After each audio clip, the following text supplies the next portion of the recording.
सेवा है, भगवान के बर्तन धुल दो ये भी एक सेवा है। आजकल लोग सेवा नहीं करते। अरे हम कोई झाड़ू लगाने आए हैं?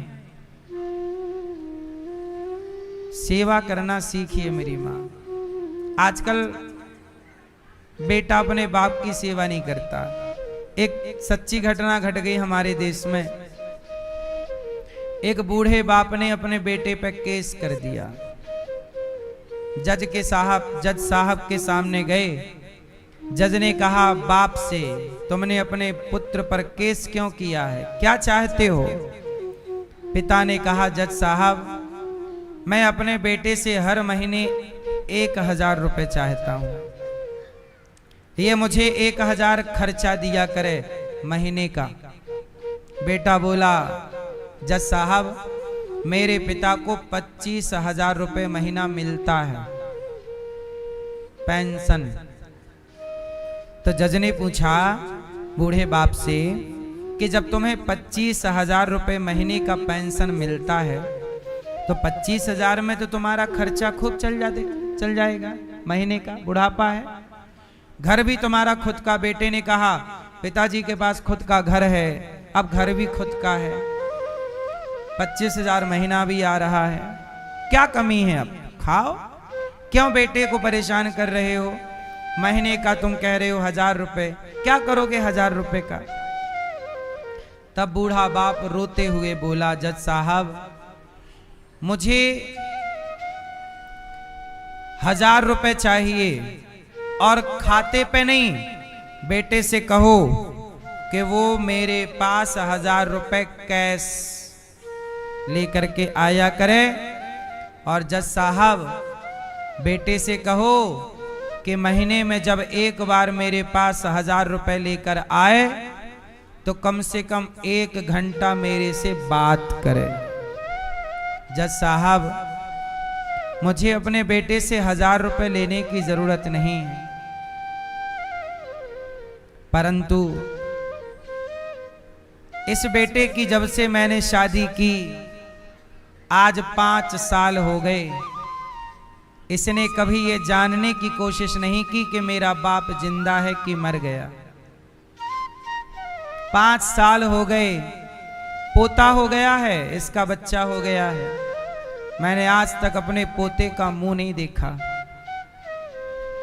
मैंने इस पर केस इसलिए किया कि 1000 रुपए महीना देने आएगा, इसी बहाने एक बाप अपने बेटे को जी भर के देख तो लेगा कि चल मेरा बेटा है, कर रहा है।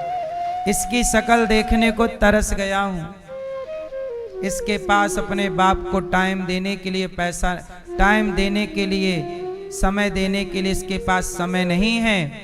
तो जज साहब आप ऐसा ऑर्डर दीजिए इसे कि ये 1000 रुपए के बहाने मेरे पास 1 घंटा तो बैठे, मेरे से बात करे। जज साहब रोने लग गए। कहा, बेटा तूने दौलत बहुत कमा ली, तूने अपने उस बाप को भुला दिया जिस बाप के बल पर आज पैसा कमा रहा है। तेरे इस बूढ़े बाप ने ही तुझे पढ़ा लिखा करके योग्य बनाया है, तेरे इस बाप ने ही तुझे कमाने के लायक बनाया। सारी तेरी स्कूल कॉलेज की फीस किसने भरी है? और आज तू पढ़ लिख करके किसी स्त्री के चक्कर में, पत्नी के संग रहना बुरा नहीं है, पर पत्नी के संग रहते रहते अपने पुत्र होने का कर्तव्य भूल जाना ये बुरी बात है। एक बेटे को क्या चाहिए? अपनी माँ की, पत्नी का ख्याल रखो, बच्चों को पढ़ाओ, पर एक माँ का ख्याल जरूर रखिएगा, एक बाप का ख्याल जरूर रखिएगा। यदि आपने पैसे बहुत कमाए और माँ बाप की ही सेवा नहीं की, क्या करोगे पैसे का? पैसे के चक्कर में तुमने अपने कर्तव्य भुला दिए। क्या जब मरोगे तो ईश्वर ये प्रश्न नहीं करेंगे कि जिस माँ ने तेरा मलमूत्र धोया है, तूने बूढ़ी माता को अपने घर से निकाल दिया? क्या ये सवाल भगवान आपसे ना पूछेंगे? और जब पूछेंगे तो आप क्या उत्तर दोगे? आंसर तैयार रखिएगा, उत्तर तैयार रखिएगा। कुछ प्रश्न पूछे जाएंगे आपसे, उत्तर दे ना पाओगे, इसलिए कहता हूं अपने से बड़ों का सम्मान करते रहिएगा, अपने से बड़ों की इज्जत करते रहिएगा। पुत्र होना हर बाप चाहता है कि बेटा हो जाए, बेटा हो जाए। जब तक बेटा नहीं होता ना, माँ बाप रोते रहते हैं, बेटा बेटा बेटा। और वही बेटा हो गया, देखने भी नहीं आते।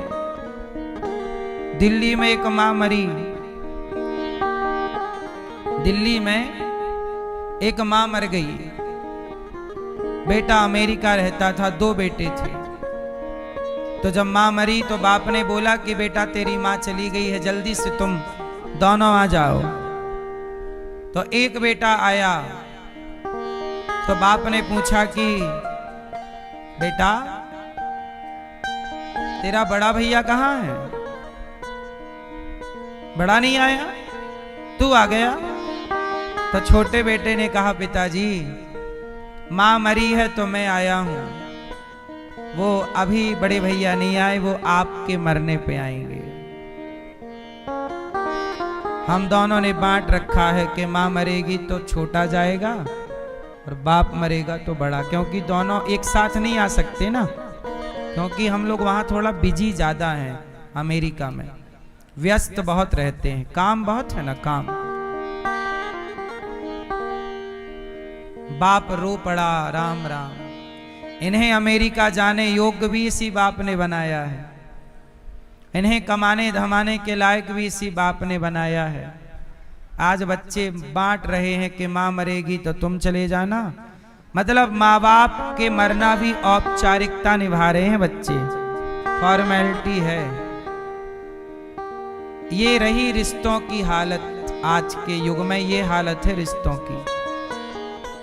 खोखला हो गया है आज का इंसान, खोखला। आज एक बेटा अपनी मां को लेके आया मेरे पास, बोला महाराज जी मेरी मां को रख लो। मैंने कहा तुम क्यों नहीं रखते, हट्टे कट्टे हो, कमाओ रखो। बोले मैं नहीं रखूंगा। हमने माँ का चेकअप कराया, माँ थोड़ा कमजोर सी थी, बीमार सी थी, तो पहले हम लोग माँओं का मेडिकल करते हैं, चेक करते हैं। तो पता चला कि माँ को कैंसर है। बेटे को बताया कि तेरी माँ को कैंसर है, अब थोड़े दिन की बची है, क्यों अपने माथे कलंक लगा रहा है माँ को छोड़ने का, थोड़े दिन बाद तो ये मर ही जाएंगी। नहीं नहीं, आपको रखना है रखिए, वरना मैं सड़क पर छोड़ के भाग जाऊंगा, चला जाऊंगा। हमने कहा भाई तू सड़क में मत छोड़, हम तो अभी जिंदा हैं, तेरी माँ की सेवा कर ही लेंगे, पर तुझे तेरा हम फर्ज याद दिला रहे हैं कि तू बेटा है तो तेरा कर्तव्य है कि तू अपनी वृद्ध माँ की सेवा कर, क्योंकि जीवन थोड़ा सा बचा है माँ का। पर बेटा मानने को तैयार नहीं, बोला मेरी पत्नी नहीं चाहती कि मैं माँ को रखूं। तो मैंने कहा पत्नी को ले आता वृद्धाश्रम। बोले पत्नी को कैसे ला सकता हूं, पत्नी के साथ खुद रहेगा और माँ को वृद्धाश्रम छोड़ देगा। ये आजकल रिश्तों की हालत है। आजकल घर सबके पक्के हो गए हैं, रिश्ते सबके कच्चे हो गए हैं। पहले का जमाना था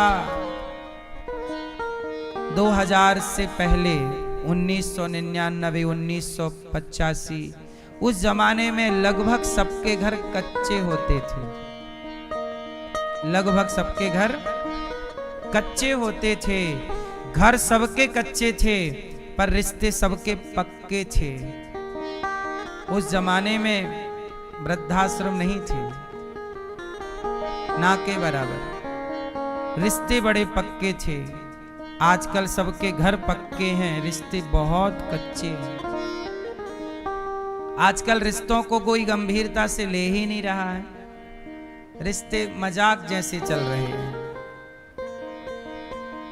इसलिए कहता हूं,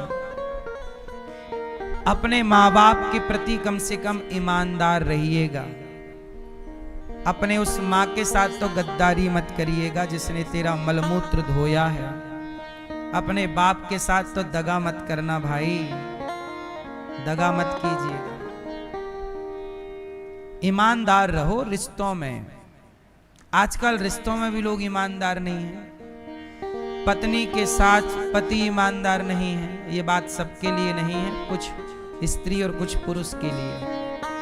पत्नी है, पत्नी को पूरा भरोसा है कि मेरा पति अच्छा है, पर पत्नी को तो विश्वास है, पर वो पति, कुछ पति तो ईमानदार हैं कि नहीं मेरी पत्नी है, मैं दूसरे को देख भी नहीं सकता। पर कुछ लोग पत्नी के होते हुए भी पराई स्त्री के चक्कर में हैं, तो कुछ पति के होने पर भी किसी पराई पुरुष के चक्कर में हैं। मतलब अपने रिश्तों में आजकल ईमानदारी, सच्चाई समाप्त हो गई और हर व्यक्ति हर रिश्ते को धोखा देने को तैयार है। हर रिश्ते में धोखा है। अब पता नहीं ये धोखा किसका कब प्रकट हो जाए, किसका प्रकट होने से रह जाए, पर रिश्तों में धोखा ही धोखा दिख रहा है। अब वो ईमानदारी मिट गई ना मेरी माँ। पहले लोग सच्चे हुआ करते थे, सच्चा बेटा, सच्चा पति, सच्ची पत्नी, सच्चा भाई। अब सब झूठा झूठा सा होता जा रहा है। आप मत बनिएगा झूठे, बस जगत बने तो बनने दो। आप तो कथा सुनते हो, झूठ ना बोलिएगा रिश्तों में। अब सोचिए कि बेटा अपनी माँ को सेवा नहीं दे पा रहा, सेवा नहीं कर पा रहा, और ये दास, हमारा इन माँओं से क्या रिश्ता है? खून का तो कोई संबंध नहीं है, केवल इंसानियत का संबंध है।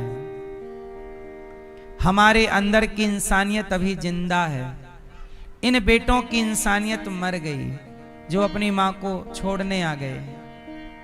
इसलिए कहता हूं, आपके भीतर भी आपकी इंसानियत जिंदा होनी चाहिए। आपकी इंसानियत मर गई, आप उसी दिन मर जाएंगे जिस दिन आपकी इंसानियत मर गई। बाद में तो फिर आपका मुर्दा ही चलता फिरता रहेगा। ये मुर्दे हैं, फिर इन्हें जिंदा मत कहिएगा, ये तो मुर्दे हैं। यशोदा माँ ने भगवान को बेटा किसके रूप में पाया? भगवान को पुत्र रूप में। क्यों पाया? सेवा की। इसलिए कहता हूं, बिना स्वार्थ के समाज की सेवा कीजिए। आज मुझे एक बहन मिली, बोली गुरुजी, एक 1.5 साल पहले तक, 2 साल पहले तक हमारे पास खाने को अच्छे से रोटी नहीं थी। आप बैठी हैं क्या वो बहन आज जो सुबह मेरे से बता रही थी?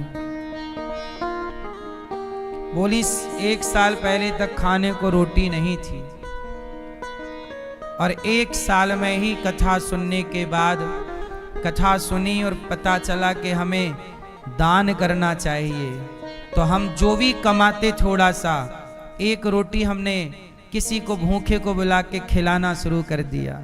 हमने गौरी गोपाल आश्रम में 1 वृद्ध माँ को रोटी देना, 1 संत को भोजन देना स्टार्ट कर दिया।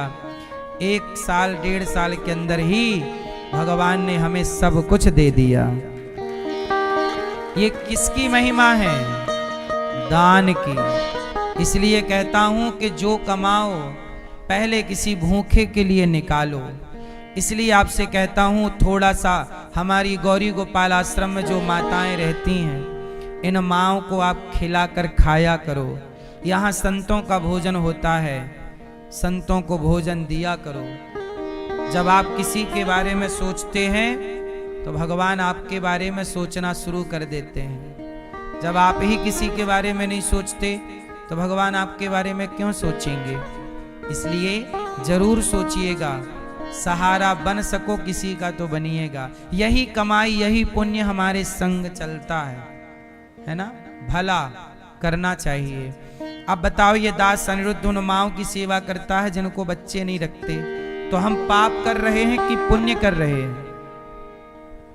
आप भी यदि एक माँ का रोटी का सहारा बन जाएंगे तो आप भी तो पुण्य के भागीदार ही बन जाएंगे ना।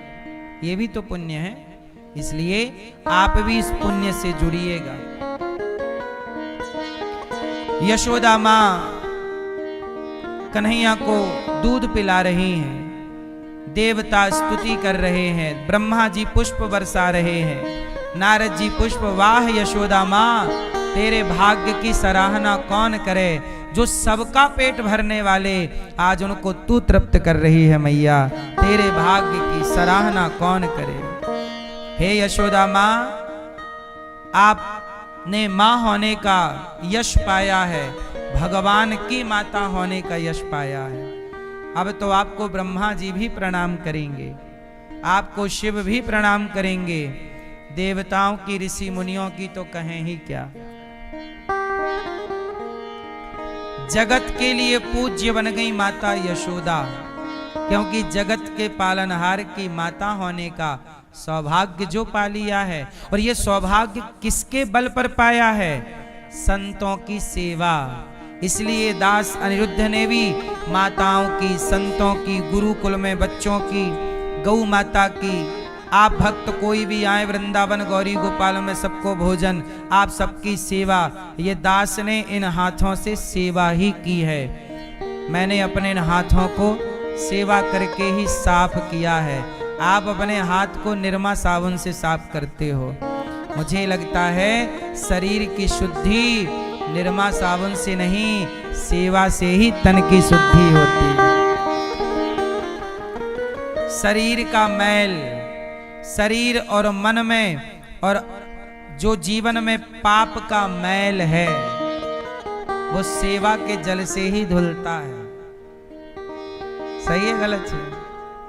इसलिए कहते हैं तन पवित्र सेवा करे, धन पवित्र कर दान, और मन पवित्र हरि कीर्तन से होत त्रिविध कल्याण। तन को शुद्ध करना है तो सेवा कीजिए, सेवा से तन की शुद्धि होगी, दान करने से धन की शुद्धि होगी, और कीर्तन कथा सुनने से मन की शुद्धि होगी। तीनों को शुद्ध करना है तो ये तीन रास्ते हैं। इसलिए अपने माता पिता की खूब सेवा करो। माँ बाप कुछ बोल, अच्छा माँ बाप का क्या हो जाता है बुढ़ापे में? माँ बाप का एक दोष भी है। क्या दोष होता है? बूढ़े में, बुढ़ापे में माँ बाप बोलते ज्यादा हैं। बूढ़े लोग ना खौ खौ खौ खौ खौ खौ खौ खौ बोलते बहुत है। बूढ़ा आदमी यदि चुप रह ले तो सबसे सुखी हो जाएगा, पर बोल बोल के ना बिगाड़ लेता है सब बेवजह का। इसलिए जो बूढ़े कम बोलते हैं वो सुखी हैं, और जो बूढ़े बोलती रहते हैं वो परेशान है। इसलिए बूढ़ों से भी मेरी प्रार्थना है कि बुढ़ापे में चुपचाप ध्यान भगवान का करते हुए, प्रभु की कथा नाम सुनते हुए, जपते हुए अपना मन प्रभु में लगाओ। बहू सम्मान से रोटी दे तो खा लो, और अपमान से दे तो खा लो। कई बार बहुएं गलत नहीं होती, सास 10-10 के बुरा कर देती है, बेबात का बोल रही है, आरोप लगा रही है। कई जगह बहू की गलती होती है, कई जगह सास की। कोई एक, मैं आपको एक बात कहूं, मैं बहू को भी एक बात कहता हूं कि आपकी सास बोले तो बोलने दो। बुढ़ापे में बोलने की आदत हो जाती है, स्वभाव में चिड़चिड़ापन आ ही जाता है। सास बोल रही है, ससुर बोला, बोलने दो। आप चुपचाप रोटी दो, सम्मान दो, सेवा करो, कुछ ना बोलो। ये बहू की समझदारी है। और सास ससुर मतलब बूढ़ों की समझदारी ये है कि तुम्हारी बहू अच्छी नहीं है, अपमान से सम्मान से रोटी देती है, रोटी खा लो। अब ये ना देखो कि ये सम्मान की है कि अपमान की। अपना खाओ और अपना प्रभु में मन लगाओ, और अपना शांति से आराम से मरो। ज्यादा किचपाट करने की जरूरत नहीं है, क्योंकि अब यहां उलझने का टाइम रहा नहीं। अब तो देखो जीवन का आखिरी पड़ाव है, अंतिम चरण है, बुढ़ापा मतलब आखिरी। अब किससे उलझना है? अब तो सुलझो। अब तो देखो क्या करना अपने को, सुलझना है, उलझना नहीं है। अब सुलझो। हमारे शास्त्र कहते हैं कि एक टाइम बाद, भागवत जी में एक कथा है, सुनाता हूं। भागवत जी में एक पंडित जी की कथा। एक पंडित जी थे, बड़े कंजूस थे, पैसा बहुत था।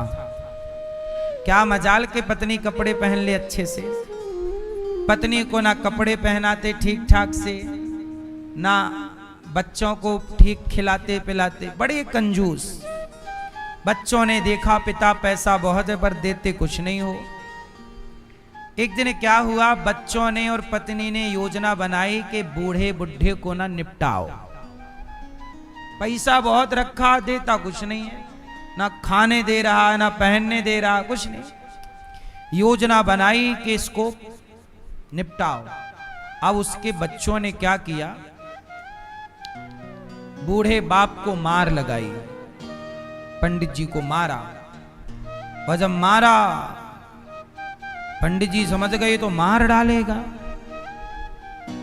अब पंडित जी वहां से भागे, जैसे तैसे प्राण बचा के भागे। और जब भागे तो बच्चों ने बाप की संपत्ति पे अपना कब्जा कर लिया, वो खुश हो गए। पर इस व्यक्ति ने, पंडित जी ने कहा कि राम राम, सारी जिंदगी मैंने पैसे जोड़े, आखिरी में जिस बेटे परिवार के लिए पैसा जोड़ा वो मुझे रोटी देने की बजाय गला दबाने को तैयार है। उस आदमी को वैराग्य हो गया। राम राम, ये संसार, पैसा, परिवार, ये सब अज्ञानवश पीछे पड़ रहे हैं लोग। अब उस पंडित जी ने सब कुछ त्याग दिया, घर से मोह, पैसे से मोह, सब दे दिया, ले लो तुम, लो सब। और अपने को ऐसे कर लिया कि अब ना उसे सम्मान से मतलब, ना अपमान। उस कथा में ये भी लिखा है, मैं आपको बताऊं, वो गांव में जहां, अब वो ना बिल्कुल चुप रहता, केवल प्रभु का स्मरण, श्रीमन नारायण श्रीमन नारायण, वो बैठा। अब गांव में तो कंजूस के नाम से ख्याति हो ही गई थी, बड़ा कंजूस है, बड़ा पापी है, लोग यही बोलते, पापी कहीं का, है ना, कंजूस कहीं का। क्या करते लोग, कई बार ना जवान जवान बच्चे आते और उसकी इंसल्ट करने के लिए, उसके, वो बैठा, वो अपना ध्यान भगवान का कर रहा, लेकिन लोगों को तो यही पता था ये पापी और कंजूस है। तो लोग आते, बच्चे आते, उसके ऊपर सूसू कर देते, उसके ऊपर कुत्ते का मलमूत्र फेंक देते। लेकिन वो अब इस स्थिति में पहुंच गया, आपके लिए बता रहा हूं ये सब बातें, कि कोई आपका कितना भी अपमान करे, अब वो पंडित जी उस स्थिति में पहुंच गए, परमात्मा से एकाकार ऐसे हुआ, चिंतन ऐसे जुड़ा भगवान से कि अब जगत का व्यवहार समझ में नहीं आता। कोई हमारा सम्मान कर रहा है कि कोई हमारा अपमान कर रहा, अब वो सम्मान और अपमान की सीमा से ऊपर उठ गए। अब कोई अपमान नहीं लगता, कोई सम्मान नहीं लगता। अब तुम सुसु कर दो ऊपर, चाहे मलमूत्र फेंक दो, कोई। ऐसे पंडित जी ने अपने चित्त को भगवान में ऐसे जोड़ा कि उन कंजूस पंडित जी का आखिरी में कल्याण हो गया। इसलिए कहता हूं कि जीवन जैसे बीता तो ठीक है, लड़कपन जवानी जैसी गई गई बुढ़ापा, अब अक्कल आ जाए तो अब इससे उठ जाओ। अपमान कर रहा है कोई, करने दो, सम्मान कर रहा है कोई, करने दो। ध्यान मत दो, सम्मान और अपमान दोनों को एक समान समझने लग जाओ और चित्त को भगवान से जोड़ दो, क्योंकि अब टाइम कम बचा है आपके पास। क्यों दादाजी, आप बताओ, आपको उलझना चाहिए संसार में? ये उम्र बची आपकी उलझने की। अब कोई अपमान कर रहा है, करने दो, जवाब मत दो। कोई सम्मान कर रहा, उसमें भी ज्यादा प्रफुल्लित होने की जरूरत नहीं है कि मेरा अब बुढ़ापे में सम्मान पाके करोगे क्या, और अपमान पाके तुम्हारा बिगड़ना क्या है।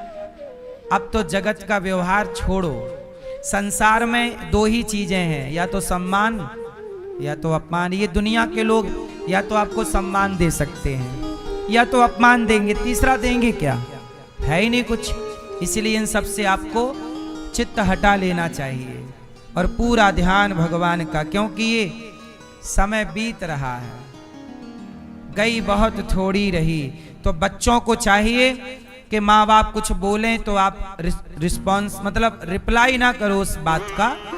सम्मान बाप का हर बेटे का धर्म है कि वो अपने माँ बाप, कैसे भी माँ बाप हों, पर बेटा सदा अपने माँ बाप के प्रति श्रद्धा का भाव रखे। माँ बाप कैसे भी हों पर बेटा श्रद्धा रखे बस। आप गाली मत दो अपने बाप को, अपनी माँ को, और बहू भी अपने बूढ़े सास ससुर का ख्याल रखे। जवाब ना दो, सेवा रोटी दे दो, सम्मान दे दो बस। और बूढ़े को भी चुपचाप खाके भजन करो। और यदि आपको बोलने की ज्यादा आदत है तो फिर बहू जवाब दे तो फिर दोष किसी को मत दीजिएगा, तुम ही ज्यादा होशियार बन रहे हो। ये उम्र चुप होने की है। जवानी भर तो खूब बोले, अब चुप रहो, मौन रहो तो ही अच्छा है। भीष्म पितामह चुप हो गए कि नहीं, कल बताए थे ना हम। बोल के भी क्या पाते पितामह, कौन सुन रहा था, दुर्योधन कहां सुन रहा था, दुशासन सुनता नहीं। यदि बोलते ना पितामह तो दुशासन और दुर्योधन डांट के बिठाए, बुढ़ा चुप रह, क्या बोल रहा, चुप, अपमान और होता। इसलिए भीष्म पितामह ने बोला ही नहीं कुछ। जितना समझाना था पहले समझा चुके हैं, अब समझाने की सीमाएं भी पार हो गई। इसलिए अब चुप रहना ही समझदारी है। चुप रहो, ध्यान भगवान का करो, टाइम अपना कम बचा है। भगवान श्री कृष्ण ने मां का दूध पिया है और मैया चूल्हे पे दूध पकाने रखी थी कि दौड़ करके चूल्हे की तरफ भागी। कन्हैया को उतार कर भगवान ने कहा, ला, मेरी मैया मेरे से प्यार नहीं करती, पूत को छोड़ के दूध की तरफ भागी। अब तो भगवान एक पत्थर लिए और सारी मटकियों पे मार मार तोड़ना शुरू कर दिया। तोड़ते गए। अब मैया लौटी तो देखा पूरी मटकी से दूध दही बहा। मैया बोली, लाला बिगड़ गया है। अब लाठी ले ली मैया ने, लाला आज तो कुछ छोड़ूंगी ना। सोचो, जिन भगवान के भय से यमराज भी थर थर कांप जाते हैं, आज वो मैया डंडा लेके किसकी तरफ दौड़ रही है, भगवान की तरफ। पकड़ूंगी, मारूंगी तुझे, 3-4 डंडे मारूंगी। भगवान को मारेगी मैया। भगवान रो रहे हैं, मैया मत पकड़ियो, मैया मत मारियो मैया। भगवान रो रहे। वाह क्या लीला है। इस छवि का ना बड़े बड़े संत दर्शन करते हैं, ध्यान करते हैं। वाह प्रभु, तुम्हें डर लग रहा है? तुम तो इस संसार के रचयिता हो। तुमने यमराज बनाए, मृत्यु महारानी भी तुम्हारी बनाई है। तुम्हारे भय से यमराज चलते हैं, मृत्यु चलती है। तुम्हें किससे डर लग रहा है? भगवान बोले, मुझे किसी से डर नहीं लगता, मैया की छड़ी से डर लगता है, मैया मारेगी। क्या है ये? भगवान भी बिक जाते हैं। हाँ, मैया यशोदा के प्यार ने, मैया यशोदा के प्रेम ने भगवान को खरीद लिया है। आपका प्रेम भी भगवान को खरीद सकता है। भगवान किसके भूखे हैं? किसके? भाव के, प्रेम के। भगवान श्री कृष्ण चले, आगे भाग रहे हैं, मैया दौड़ रही है पीछे पीछे पीछे पीछे पीछे पीछे। अब भगवान जब आगे आगे चले, मैया को लगा मैं तो पकड़ ही नहीं पाऊंगी, थक गई, हांफने लगी मैया। भगवान को लगा मैया पकड़ नहीं पाएगी, तो भगवान स्वयं पकड़ में आने के लिए कृपा करते हैं और भगवान कृपा करके पकड़ में आ जाते हैं। देखो भगवान को कौन पकड़ सकता है? मैं कितना भी जप करूं, मैं कितना भी तप करूं, पर भगवान को जप तप से ना पाओगे, भगवान को भी भगवत कृपा से ही पाओगे। उनकी कृपा के बिना भला वो कैसे मिलेंगे? भगवान भी क्या भगवत कृपा के बिना मिल जाएंगे? बोलो नहीं। इसलिए मेरी मां, आपसे मेरी विनती और प्रार्थना है, आप जप करो, तप करो, कथा सुनो, पर भगवान के ऊपर सौंप दो कि प्रभु आप जो चाहें, जब चाहें मुझ पर कृपा कीजिएगा। मैं आपको बांधना नहीं चाहती कि आज ही मुझे मिल जाओ। प्रभु इस दासी पर, इस दास पर कृपा कीजिए, जब आपका मन हो तब अनुग्रह कीजिए, कृपा कीजिए। कृपा करेंगे कभी ना कभी, आज नहीं तो कल ही सही।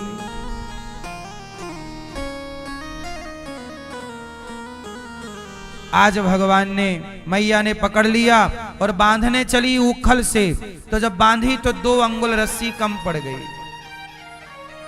कितने अंगुल रस्सी कम पड़ गई मेरी मां? 2। ये 2 अंगुल क्या है? 2 चीजें त्याग दो आप लोग। मैया, ओ लाल मैया, हो गई पंचायत? नहीं? हाँ, सुनो, 2 चीजें त्याग दो आप लोग। क्या? अहंकार। मैं, पहला क्या त्याग दो? मैं ये, मैं वो, मैं ये, मैं ऐसा, मैं वैसा।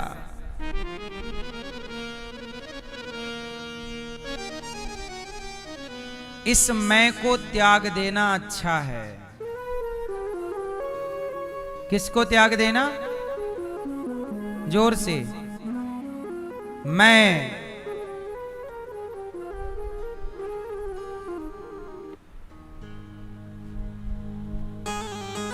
इस मैं को त्याग दीजिएगा, मैं कुछ हूं।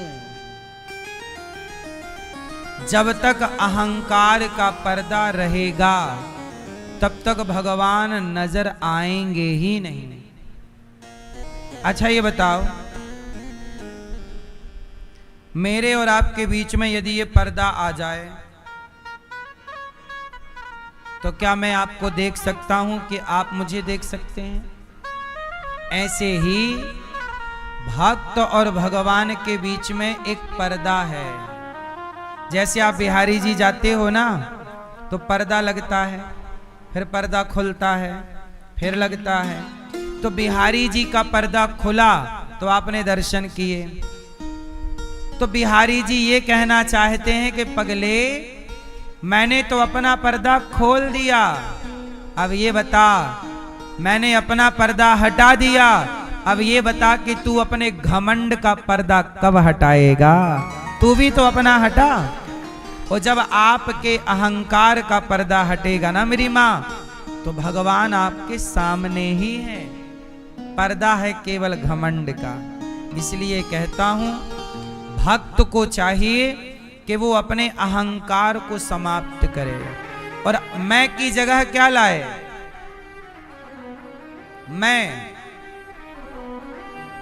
मैंने ऐसा किया, मैंने वैसा किया, मैं ये, मैं वो। इस मैं की जगह क्या होना चाहिए? सही शब्द क्या है आप बताओ हैं?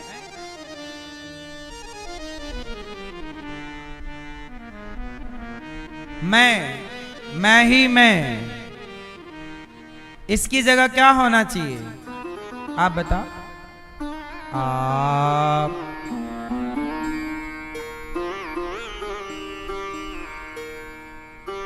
नहीं बोलोगी मेरी माँ? क्या होना चाहिए मैं की जगह? हम। अरे हम भी तो वही है, हम।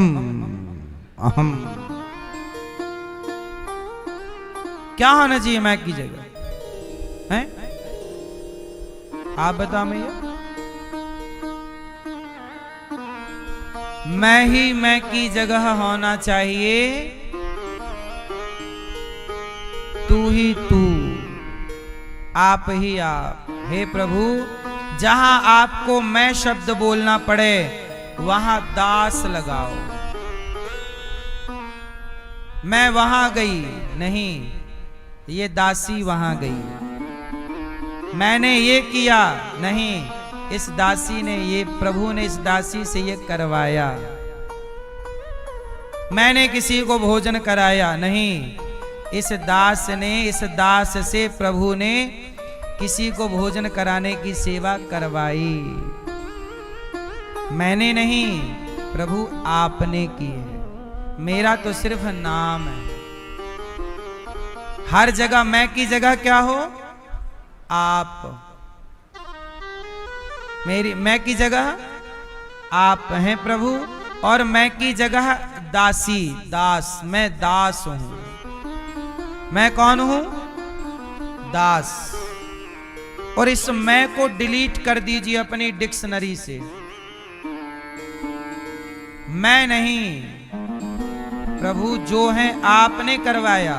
अच्छा एक बात बताओ, आपने यदि 5 लोगों को आज भोजन कराया, किसी 5 भूखे को, तो बताइए आपने कराया, ये बात सही है कि गलत है? सच बताओ, क्या कराया? ए बेटा, इसके पाँव में कोई तकलीफ है? हैं? सुनो, यदि आपने किसी 5 लोगों को भोजन कराया तो आप क्या कहते हैं? मैंने 5 लोगों को भोजन कराया। मैं? अरे प्रभु ने आपकी सेवा ली। कितने लोग ऐसे हैं जो दान देना चाहते हैं पर उनसे कोई लेना नहीं चाह रहा। किसे दें वो? तो आप भाग्यशाली हैं कि प्रभु ने आपको देने योग्य बनाया और आपसे 5 लोगों के रोटी की सेवा प्रभु ने करा दी। आपने जो किया वो ये मत सोचिए कि मैंने किया, भगवान ने मुझे इस योग्य बनाया। अच्छा चलो, आज आपने 5 लोगों को भोजन कराया, लेकिन आप यदि 5 लोगों के भोजन कराने योग्य होते ही ना, तो आप कैसे कराते? आज बहुत लोग ऐसे हैं जो किसी 5 व्यक्ति को भोजन नहीं करा सकते। बोलो हाँ। तो आप कितने अच्छे हैं कि ईश्वर ने कम से कम आपको इस योग्य तो बनाया है कि 2-5 लोगों का आप पेट भर सकते हैं। वरना कितने लोग ऐसे हैं जो खुद मांग रहे हैं, भैया 1 रुपए दे दो, 10 रुपए दे दो, भूख लगी है, खुद का पेट नहीं भर पा रहे हैं। इस संसार में कुछ ऐसे हैं जो स्वयं का नहीं भर पा रहे, लेकिन आपको ईश्वर ने ऐसा बनाया कि आप औरों का पेट भर सकें। ये कृपा नहीं तो क्या है? फिर आप कहो कि मैंने किया, नहीं, प्रभु ने आपसे ये कार्य। इसलिए इस घमंड में आप ना पड़ना कि मैंने किया। तुरंत ईश्वर को सौंप दो, प्रभु मैंने नहीं, आपने, आपकी कृपा से ये कार्य हुआ है, मैंने थोड़ी किया। इसलिए कोई लोग मेरे से पूछते हैं कि गौरी गोपाल की इतनी बड़ी व्यवस्था आप कैसे चलाते हैं, ऐसा मेरे से लोग सवाल करते हैं। मैं कहता हूं मैं चला ही नहीं सकता कभी। ये सारा काम गौरी गोपाल की सेवा यहाँ के मुखिया मालिक भगवान श्रीमन नारायण है। वही करते कराते हैं आपसे और हमसे, वही करा रहे हैं। इसलिए देखो यहाँ 30,000 लोग पर डे भोजन करते हैं। अब आप बताओ, क्या 30,000 लोग रोज 29,000 लोगों को रोज कोई खिला सकता है? ये कोई मजाक है? मैया एक दिन कोई खिला दे, 2 दिन कोई कर दे, पर सालों रेगुलर 12 महीने ये तो संभव नहीं। ये किसके बिना संभव नहीं है? यही है कृपा। जब कभी भगवान की कृपा का दर्शन करना हो तो गौरी गोपाल आ जाइएगा। कृपा क्या होती है? यहाँ प्रत्यक्ष बरसती हुई मिल जाएगी, क्योंकि यहाँ जो कुछ है वो कृपा से ही संभव है, कोई व्यक्ति नहीं कर सकता। सही है गलत है? इसलिए आपके जीवन में जो भी है उस पर कृपा समझो और अहंकार को किनारे कर दो। मैं कुछ हूं शून्य कर दो। मैं और मेरा। दूसरा क्या? पहला ये समाप्त कर दो कि मैं कुछ हूं, अहंकार। फिर दूसरा समाप्त क्या करना कि मेरा कुछ है। अच्छा इस बताओ, इस भरी दुनिया में, इस संसार में आपका क्या है? एक चीज बता दो बस। लाल भैया आप बताओ, इस संसार में आपका क्या है? एक चीज क्या आपका है? नहीं, कुछ भी आपका नहीं है। आप कहते हो ना बेटा मेरा है। बहुत ठंडे दिमाग से सोच के बताइए कि बेटा आपका है कि नहीं। आप कहते हो बेटी मेरी है। बहुत शांति से सोच के बताइए कि बेटी आपकी है कि नहीं। पत्नी आपकी है, बहुत ध्यान से सोचिए, पत्नी आपकी है, पति आपका है? अरे पति पत्नी बेटा बेटी तो छोड़ दो, ये शरीर भी अपना नहीं है।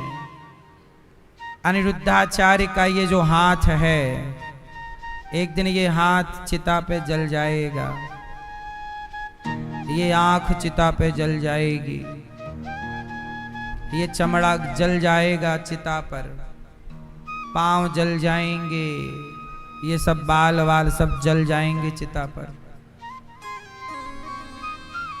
ये शरीर भी अपना नहीं है। बोलो हाँ। जब ये शरीर, ये दास अनिरुद्ध को तो पता है ना कि ये अपना नहीं है, जलना है। इसलिए मैं, ये दास जब ये शरीर ही अपना नहीं है तो किसको अपना कहे? इसलिए अपना कौन है? एक भगवान के सिवा अपना कौन है ना? किसको कहूं मैं अपना?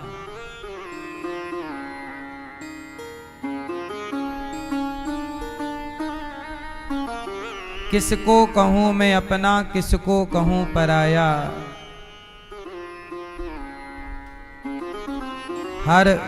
हर एक शख्स ने है दिल मेरा यहां दुखाया। तेरे सिवा न कोई ना मेरे काम आया। हे प्रभु आपके सिवा मेरा कोई नहीं, हम किसको कहें कि ये मेरा है, ये मेरा है? हाँ, किसको कहूँ मैं अपना, किसको कहूँ पराया। हर एक शख्स ने है दिल को मेरा दुखाया। किसको कहूँ मैं अपना, किसको कहूँ पराया। किसको अपना कहें किसको पराया, इसलिए कहता हूँ यहाँ चक्कर में ना पड़ो। मैं अहंकार त्याग दो, मेरा कुछ है ये अज्ञान त्याग दो, ये मोह है। कहते ना ये मेरा, ये मेरा, ये मेरा। कोई मेरा कहाँ है? कहने की बातें हैं, कुछ भी कह लीजिए। जब शरीर ही अपना साथी नहीं है, जब ये अपना साथी ना हुआ, तो फिर कौन अपना साथी है? झूठी बातें कितनी भी करते रहो। क्यों भैया? आपका शरीर आपका है। जब यही अपना ना हो सका, फिर कौन अपना है? इसलिए कहता हूं समय रहते इन बातों को समझ लीजिए, अहंकार के पहाड़ से उतर आइए और मोह के अंधकार से निकल जाइए और अपना कल्याण कीजिए भगवान के चिंतन के साथ। अज्ञान में पड़े पड़े कुछ ना पाओगे। मैया ने प्रभु को बांधा, ऊखल से बांध दिया, 2 अंगुल रस्सी कम पड़ गई। भगवान ने ऊखल को टेढ़ा किया, कृपा की बन गए, ऊखल को टेढ़ा किया। अच्छा, कुबेर के 2 बेटे थे, नलकूबर मणिग्रीव उनका नाम था। किसके बेटे? कुबेर। ये दोनों बेटों ने क्या किया? नलकूबर मणिग्रीव के स्वर्ग की अप्सराओं को लाकर कहीं सरोवर में नहा रहे थे और दोनों निर्वस्त्र थे और वह अप्सराएं भी निर्वस्त्र होकर नहा रही, मतलब नग्न अवस्था में एक सरोवर में नहा रहे थे कि तभी वहां से संयोगवश नारद जी निकले। नारायण नारायण। तो नारद जी जैसे संत भ्रमण करते ही रहते हैं, तो नारद जी ने देखा, अरे ये तो कुबेर के बेटे हैं।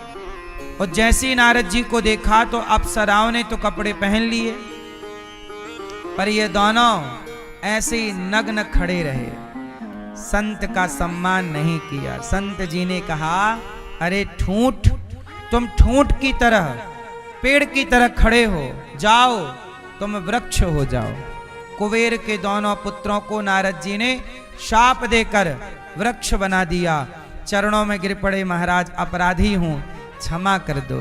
तब कहा, ठीक है, शरण में आए हो तो जाओ, तुम वृक्ष तो बनोगे, पर भगवान कृष्ण के द्वारा तुम्हारा उद्धार होगा। वही 2 वृक्ष नंद बाबा के आंगन में थे। आज भगवान 2 वृक्षों के बीच से निकले और धड़ाम से वो पेड़ गिरे और कुबेर के दोनों पुत्र प्रकट हो गए, भगवान की स्तुति कर रहे हैं। वाणी गुणानुकथने श्रवणौ कथायां, हस्तौ च कर्म सुमनस्तव पादयोर्नः, स्मृत्यां शिरस्तव निवास जगत् प्रणामे, दृष्टिः सतां दर्शनेस्तु भवत्तनूना। हाँ सुनो, कहा कुबेर के पुत्रों ने, वाणी, प्रभु मेरी वाणी सदा आपका गुणगान करती रहे, कान आपकी कथा सुनते रहें, हाथ आपकी सेवा में लगे रहें। सोचिए, देवता भी सेवा चाहते हैं, लेकिन आप सेवा कर सकते हैं पर सेवा नहीं करते। अब भगवान ने इनका उद्धार किया, नंद बाबा दौड़ कर आए, पेड़ गिर गए, बड़ी आवाज हुई। अब मैया बाबा घबराए, अरे राम राम, मेरे लाला के ऊपर पेड़ गिर जाता तो क्या हो जाता। अब मैया तो भोली है, वो क्या जाने कि मेरो भगवान छोरा भगवान है। भगवान ने सुखिया माँ पर कृपा की। अच्छा, एक दिन क्या हुआ, भगवान ना वृंदावन आ गए, वहां गोकुल नंदगांव को भी छोड़ दिया। नंदगांव से प्रभु छोड़ नहीं दिया, नंदगांव प्रभु तो सब पूरे ब्रजमंडल में समान रूप से विराजे हैं, पर अब भगवान ना नंदगांव से कहाँ आ गए? वृंदावन। और वृंदावन में आगे की लीला वृंदावन की है। तो वृंदावन में आए तो यहां पर एक अघासुर नाम का दैत्य कंस ने भेजा। वो सांप बन करके आया और मुंह फाड़ के खड़ा हो गया। भगवान गैया बछड़े चराने गए थे छोटे छोटे, तो बछड़े चराने में सारे ग्वालवाल खेल खेलने लग गए कि चलो पकड़म पाई खेलते हैं, तुम हमें ढूंढना फिर हम तुम्हें ढूंढेंगे। तो भगवान बोले तुम लोग छिपो, मैं ढूंढ के बताता हूं। तो सारे ग्वालवाल, वो सांप मुंह फाड़ के खड़ा था, उस सांप के मुंह को गुफा समझकर सारे ग्वाले मुंह पे समा गए। अब भगवान को पता चला तो चिल्लाए, प्रभु बोले सुनो मन सुखा, वहां ना जाओ, वो सांप है। पर सुनकर भी अनसुना कर दिया प्रभु की बात को, और सारे ग्वालवाल चले गए। भगवान भी उसके मुंह पे गए, उसने मुंह बंद कर लिया, सारे ग्वालवालों की मृत्यु हो गई। भगवान ने छोटा सा रूप किया, अघासुर के नासिका छिद्र पर जाकर बैठे, उसके प्राण निकल गए, उसकी दिव्य ज्योति जाके भगवान के श्री चरणों में समा गई। बोलिए भक्त वत्सल भगवान की। अच्छा, इसके बाद क्या हुआ, सारे ग्वालवाल मर गए, पर भगवान ने क्या किया, भगवान की दृष्टि पर अमृत है, भगवान ने कृपा दृष्टि डाली। कौन सी दृष्टि डाली, कृपा दृष्टि डाली, और भगवान ने उस मृत ग्वाल वालों को जीवित कर दिया और सारे ग्वाल वाल जिंदा हो गए। अच्छा, वो जिंदा तो हो गए, अघासुर को मारा भगवान ने, फिर क्या हुआ, अघासुर को मारने की बात ग्वाल वालों ने अपने घर वालों को 1 साल बाद बताई। कब बताई, तो परीक्षित जी ने सुखदेव जी से सवाल किया कि गुरुदेव 1 साल बाद क्यों बताई, 1 साल तक वो कहां थे। तब कहा कि 1 साल तक वो ब्रह्मा जी ने उनका अपहरण कर लिया था। भगवान के मित्रों को किडनैप किसने कर लिया, अपहरण किसने किया, ब्रह्मा जी ने कर लिया। ब्रह्मा जी ने क्यों किया, इसकी भी कथा सुनो। जब भगवान ने अघासुर को मारा और सबको जिंदा किया, तो भगवान यमुना के तट पर गए और हाथ मुंह धुल करके, मैया ने घर से भेजा था कुछ खाने के लिए, तो खा रहे थे, दही भात खा रहे हैं, अचार रोटी, अचार पूड़ी कोई ग्वाला लाया, अचार खा रहे हैं, ये खा रहे, सब खा रहे हैं। एक भगवान ग्वाल वालों के संग खा पी रहे थे कि तभी क्या हुआ, ऊपर से ब्रह्मा जी ने देखा। ब्रह्मा जी को लगा कि मैंने तो सुना था कि भगवान अवतार लेकर गए हैं, पर यहां तो ये अवतारी दिख नहीं रहे, ग्वाल वालों के संग रोटी खा रहे हैं, अचार रोटी खा रहे हैं और ऐसे लीला कर रहे हैं बच्चे जैसे। तब भगवान की परीक्षा लेने के लिए ब्रह्मा जी ने भगवान के बछड़े, बछियां और ग्वाले सबको चुरा लिया ब्रह्मा जी ने, और ले जाके ब्रह्मलोक में सुला दिया। जब ये बात भगवान को पता लगी कि मेरे ग्वाले कहां चले गए, मेरे दोस्त कहां चले गए। अच्छा, भगवान क्या हुआ कि बछड़े पहले ब्रह्मा जी ने चुराए, तो भगवान ग्वालों से बोले कि तुम खाओ पियो, मैं बछड़े देखो लगता है दूर निकल गए तो मैं उनको हाँक के लाता हूं, यहां लाता। तो भगवान बछिया बछड़ा देखने गए, और जब तक बछड़ा बछिया देखने गए तो ग्वाल वालों को ब्रह्मा जी ने चुरा लिया। अब आए तो ना ग्वाल वाल मिले ना बछड़ा बछिया मिले। तब भगवान समझ गए कि ब्रह्मा जी आज हमारे ग्वाल वालों को चुरा के ले गए, मतलब ब्रह्मा जी ने हमारे मित्रों को, हमारे बछड़ा बछियों को हमसे दूर कर दिया, हमारे भक्तों को हमसे दूर कर दिया। अब क्या हुआ, अब हुआ ये कि भगवान स्वयं बछड़े बछिया बन गए और भगवान ही ग्वाल वाल बन गए। भगवान ने आज अनेक रूप धारण कर लिए। जैसे डबल रोल की पिक्चर नहीं देखते आप, एक हीरो के 2 रोल हैं, डबल रोल, ऐसे ही भगवान के भी कई रोल, कई रूप हो गए, अनेक रूप रूपाय, अनेक रूप बना लिए प्रभु ने, बछड़ा, बछिया, ग्वाला, और केवल ग्वाला ग्वाली नहीं, ग्वालों ने जो कपड़े पहने थे, कपड़ा भी कौन बनेगा, भगवान वस्त्र भी बन गए। डंडा ले रखा, जब डंडा कहाँ से लाएं, तो डंडा भी भगवान ही बन गए। तो भगवान डंडा बन गए, भगवान कपड़ा बन गए, भगवान ग्वाला बन गए, भगवान बछिया बन गए। इसका मतलब ये हुआ कि इस संसार में आप जो भी देख रहे हो, हर रूप में भगवान ही ये सब बने हुए हैं। इसलिए तो सनातन में ये मान्यता है कि सब में भगवान रहते हैं। हाँ हाँ, सब में प्रभु दिखते हैं। मैया मैं क्या कहूँ, सब में प्रभु दिखते हैं। मैया मैं क्या कहूँ, सब में वही है मेरी माँ। जैसे हर आभूषण में सोना ही सोना है कि नहीं। आभूषण जैसे आपने कान में बाले पहने हैं, तो वो भले बाला है पर है तो सोना। नाक में लौंग पहनी है सोने की, पर है तो सोना। अंगूठी पहनी है पर है तो सोना। अच्छा, अंगूठी अंगूठी है कि सोना है? बाले बाले हैं कि सोना है? आंसर दो, क्या है? हाँ, आभूषण के नाम अलग हैं, आभूषण का उपयोग अलग है, रूप रंग अलग है, पर सब में क्या समाया है?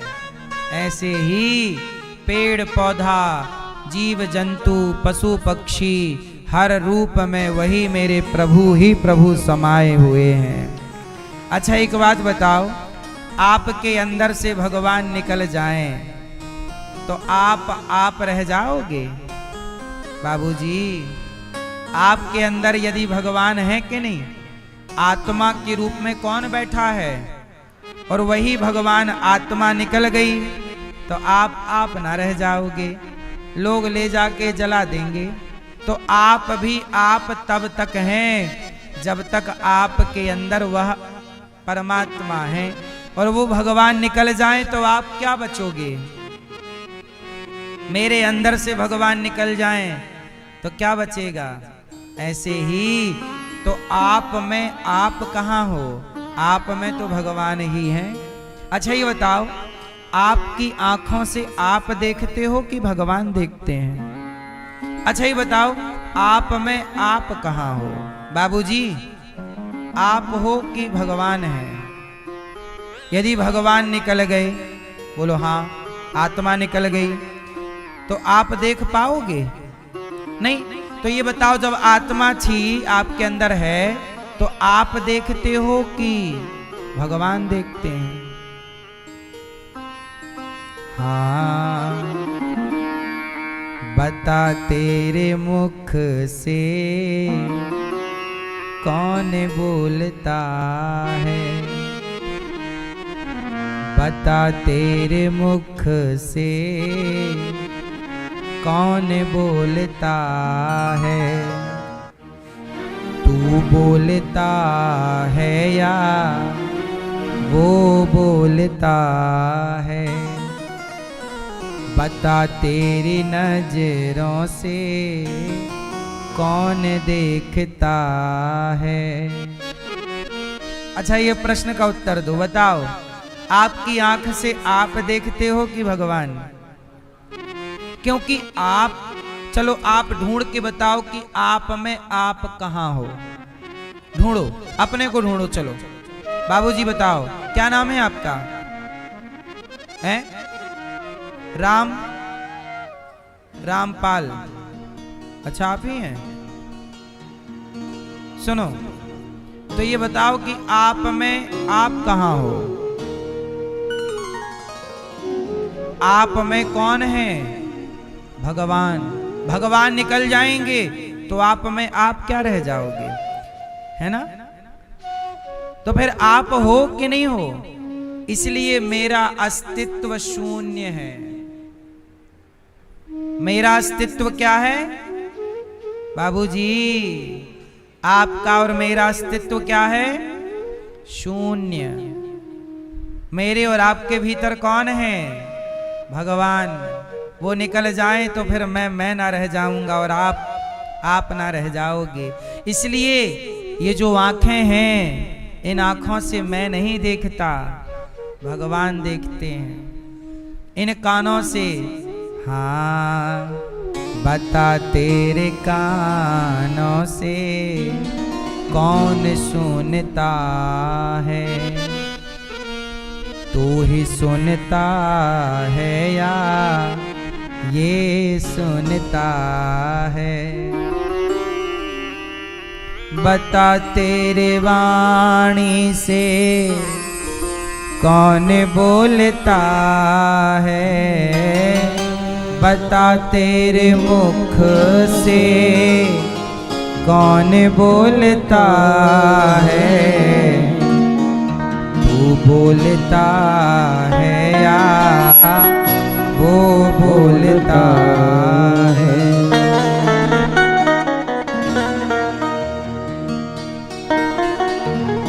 इसलिए हमारी वाणी, हमारा सब कुछ शून्य है।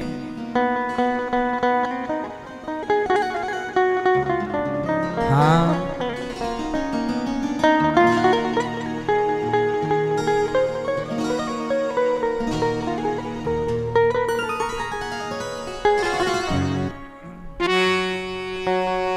हाँ, बता तेरे मुख को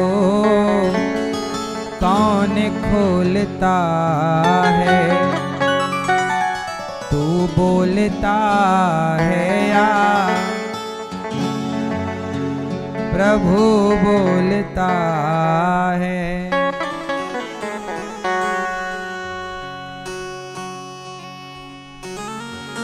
ये मैं की आवाज आती कहाँ से?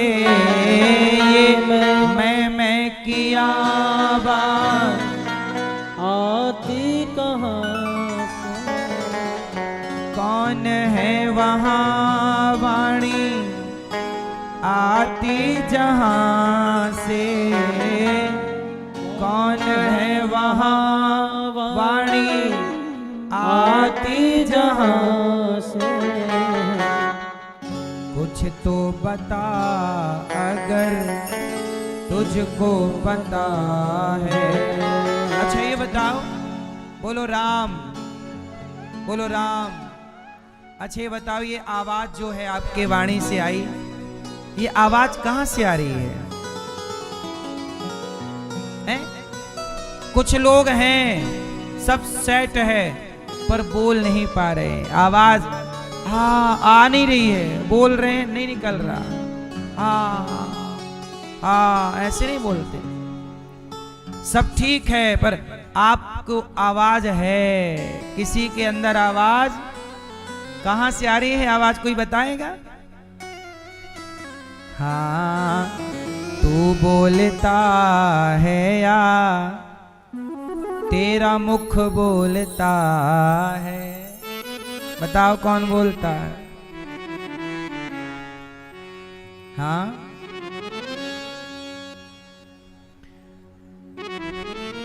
पहले तुम खुद हो या पैर हैं तुम्हारे? अच्छा सुनो, तुम बोलो, तुम और तुम्हारे पैर, तो तुम और तुम्हारे पांव, ये दो अलग अलग बातें होगी। आप और आपके पांव, तो आप और आपके पांव। तो आप कौन हैं? पहले अपना परिचय दो कि आप कौन हैं। आप जब आप कौन हैं ये बताओगे तब पता लगेगा कि पांव किसके हैं। पांव आपके हैं आप कहते हैं मेरे पांव, मतलब मैं अलग हूं, मेरे पांव मेरे से अलग हैं। ये थोड़ा बहुत वेदांत की बातें हैं, जल्दी आपके समझ आएगी नहीं। तो इसलिए कहता हूं, बस इतना सा कहना है मेरी माँ कि सब में अहंकार मोह को त्याग दो और सब में एक भगवान का दर्शन करो। सब में, हाँ, सब में प्रभु दिखते हैं भैया, मैं क्या कहूँ। सब में प्रभु का दर्शन कीजिएगा और कुछ मत करो। तो भगवान ने ब्रह्मा जी के ग्वाल वालों का रूप बनाकर भगवान ने लीला जाना आना चालू रखा। ब्रह्मा जी समझ गए कि इनका काम तो रुका नहीं, हर रूप में भगवान समाये हैं। इसलिए भक्त वही है जो कुत्ता बिल्ली में भी अपने प्रभु को पहचान ले कि मेरे प्रभु इसमें हैं। हर व्यक्ति के अंदर मेरे भगवान ही तो हैं। मैया, आप में आप नहीं हो, आप में भगवान है, क्योंकि आप में केवल आपका घमंड है। मूल रूप से तो आप में भगवान ही है, क्योंकि वो निकल जाएंगे ना तो आप केवल जलने के काम आओगे बस। ये आपकी अकड़, ये आपका घमंड भी तब तक ही जिंदा है जब तक भगवान भीतर बैठे हैं। इसलिए मुझे केवल आपके भीतर ईश्वर का दर्शन करना चाहिए। आपके भीतर लाख बुराई हो सकती है, पर आपके भीतर ये भी सच्चाई है कि आपके भीतर भगवान बैठे हैं। इसलिए भक्त तुलसीदास जी कह रहे हैं, सिय राम मैं सब जग जानी, करहूं प्रणाम जोर जुग पानी।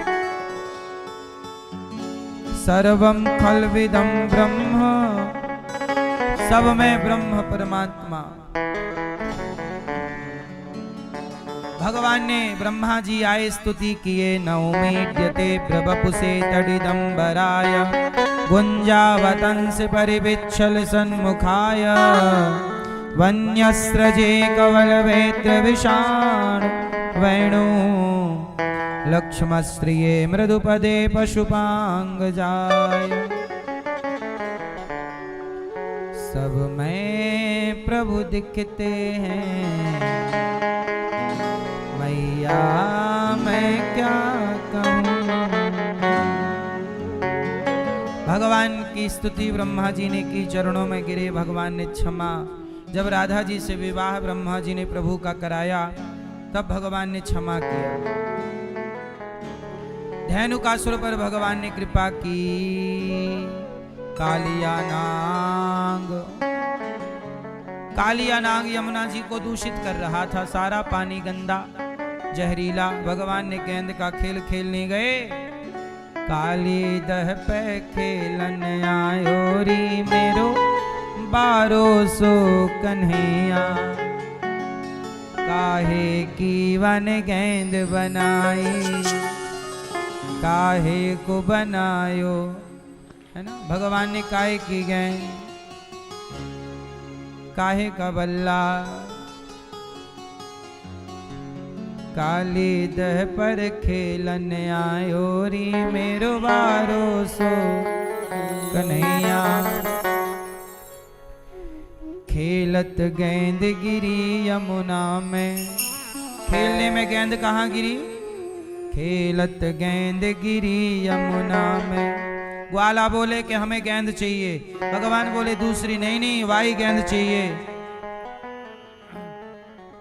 तो अब भगवान यमुना जी में कूद गए, और जब कूदे तो नागों की पत्नी नागिन, नागराज थे वो कालिया नाग, तो उसकी पत्नी भी थी। उन्होंने कहा बच्चा तुम बहुत सुंदर हो, तुम अभी तक मरे नहीं, वरना कोई भी मर जाता है इस जहर से।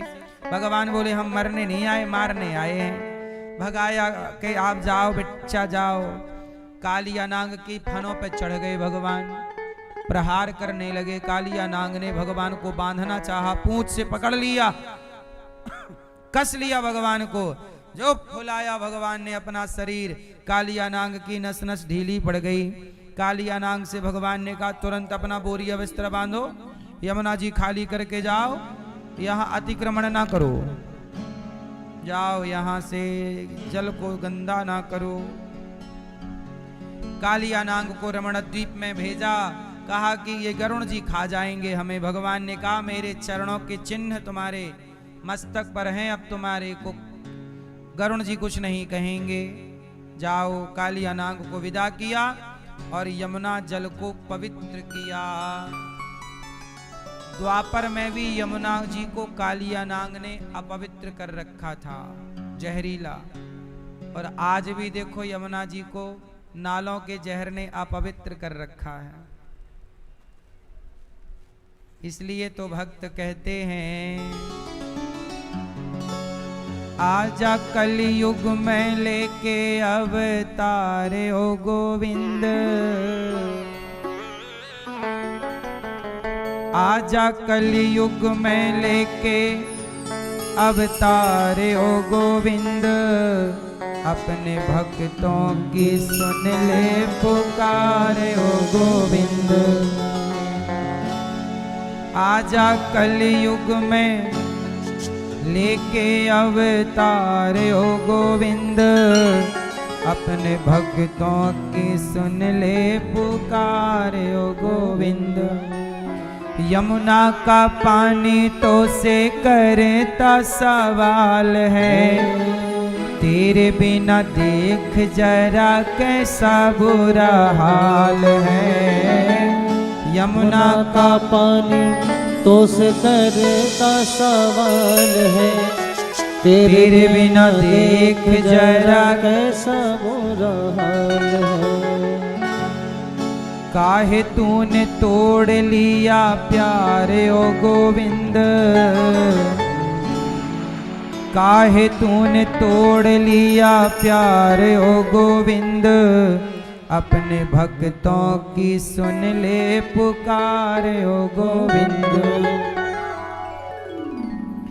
निकला है सवा मन सोना जिस कोख से, गायें बेचारी मारे चारे बिना भूख से। निकला है सवा मन सोना जिस कोख से, गायें बेचारी मरे चारे बिना भूख से। चारे के बिना गैया भूख से मर रही है। गैया को दिया दुत्कार ओ गोविंद। आज गैया तुम्हारे घर पे आ जाती है तो कुछ लोग गैया को दुत्कार देते हैं डंडे से। गैया को दिया दुत्कार ओ गोविंद, अपने भक्तों की सुन ले पुकार गोविंद। आज घर घर में माखन की जगह पे शराब है। पहले घर घर क्या होता था? माखन। घर घर में माखन की जगह पे शराब है। कलयुग की गोपियां तो बहुत ही खराब है। कलयुग में घर घर क्या होनी चाहिए? मक्खन, दूध, दही, घी, पर शराब। अब किसी द्रौपदी की बचती ना लाज रे, बिगड़ा जमाना भय उल्टे ही काज रे। अब किसी द्रौपदी की बचती न लाज रे, उल्टा जमाना भय उल्टे ही काज रे।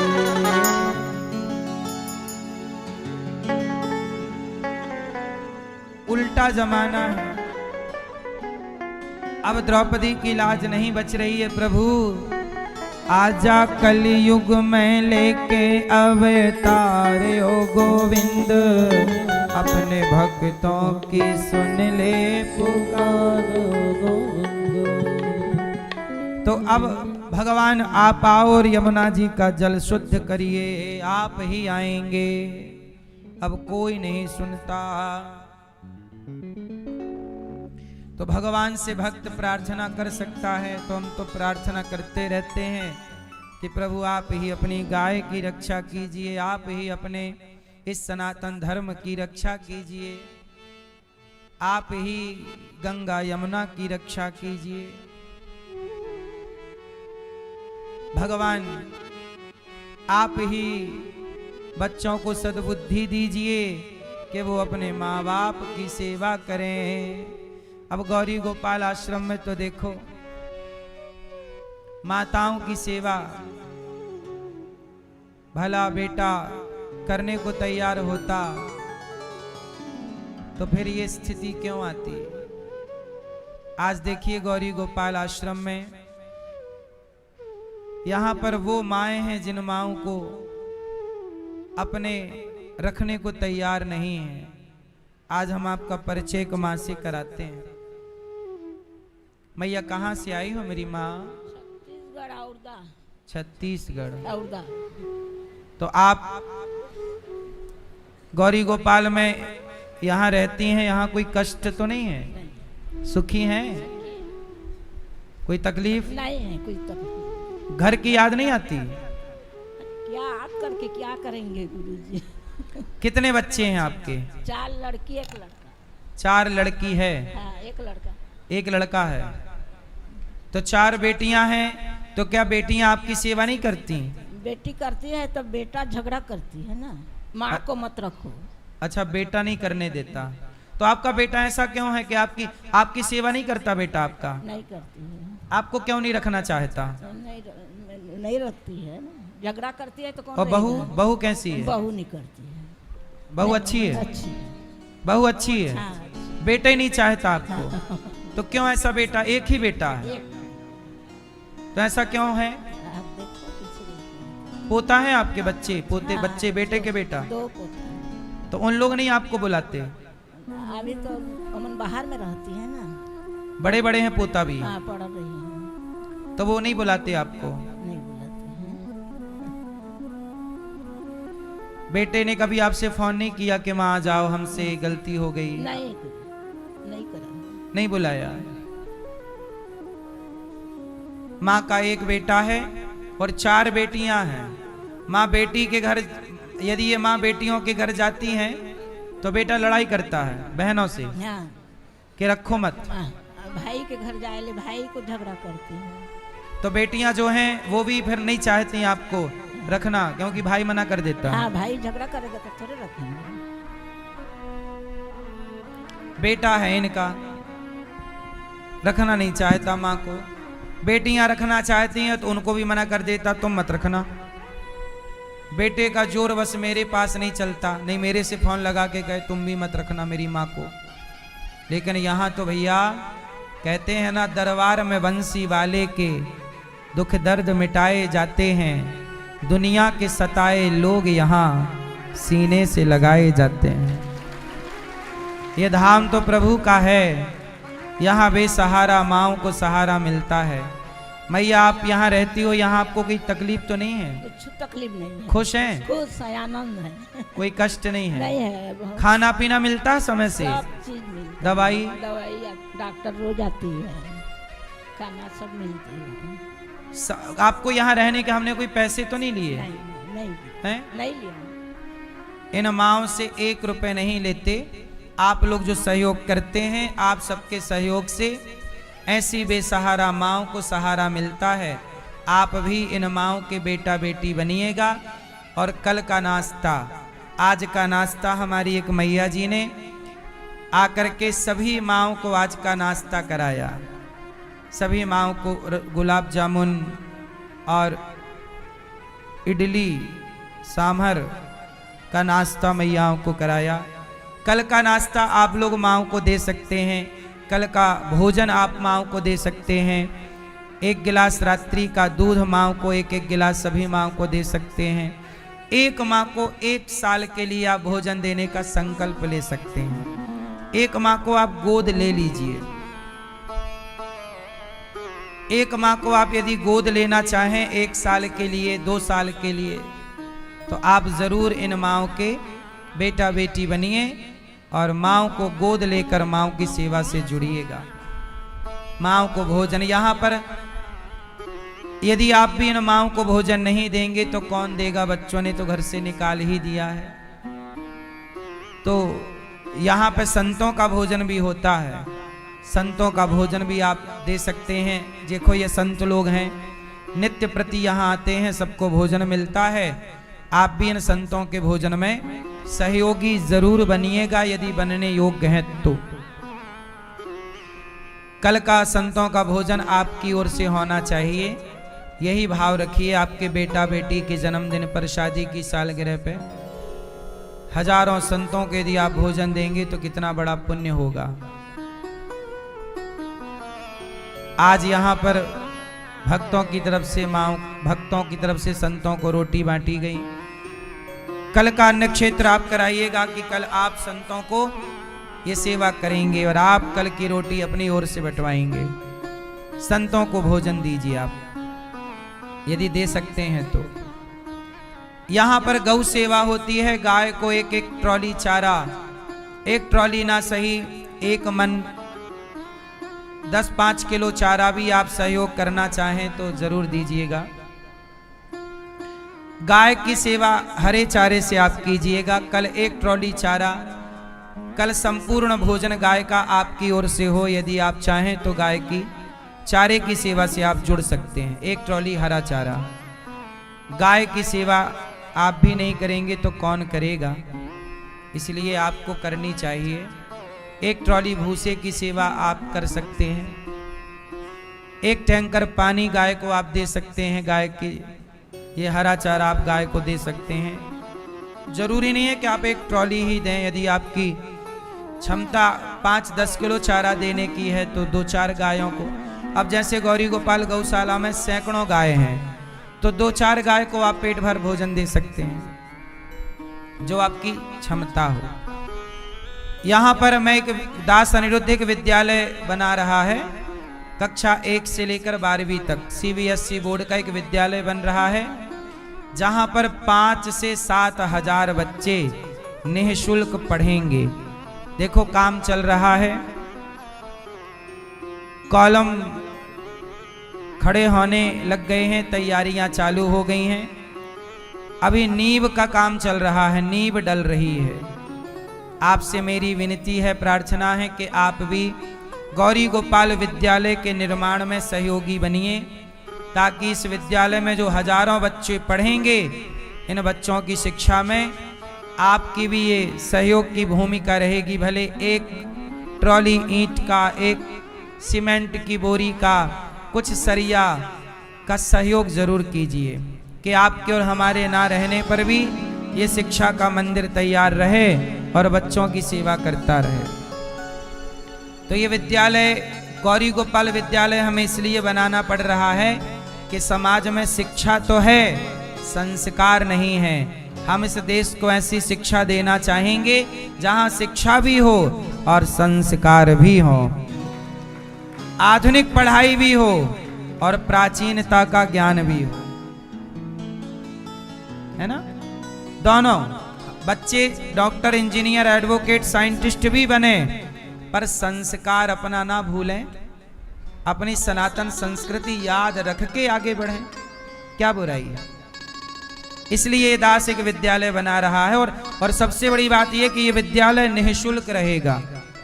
मैं इस देश को, ये देश की सरकारों को ये बताना चाहता हूं कि शिक्षा निःशुल्क ही होनी चाहिए।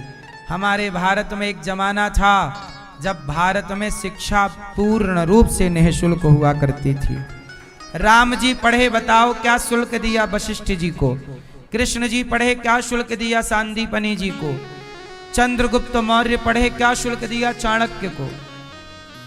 शिक्षा सदा से इस देश में फ्री रही है। और यही कल्चर, यही भारत की परंपरा को अमेरिका ने कॉपी कर लिया। अमेरिका में शिक्षा फ्री है और हम अपनी विरासत भूल गए। आज शिक्षा के नाम पे कितना घोटाला इस देश में है। शिक्षा के नाम पर बच्चे लाखों रुपए कोचिंग में लग रहा है, फिर भी 25,000 की नौकरी नहीं मिल रही है। इसलिए शिक्षा फ्री हो, और शिक्षा केवल पैसा कमाने के लिए ना हो, एक अच्छा इंसान बनने के लिए, नौकरी लेने के लिए नहीं, नौकरी देने के लिए शिक्षा होनी चाहिए।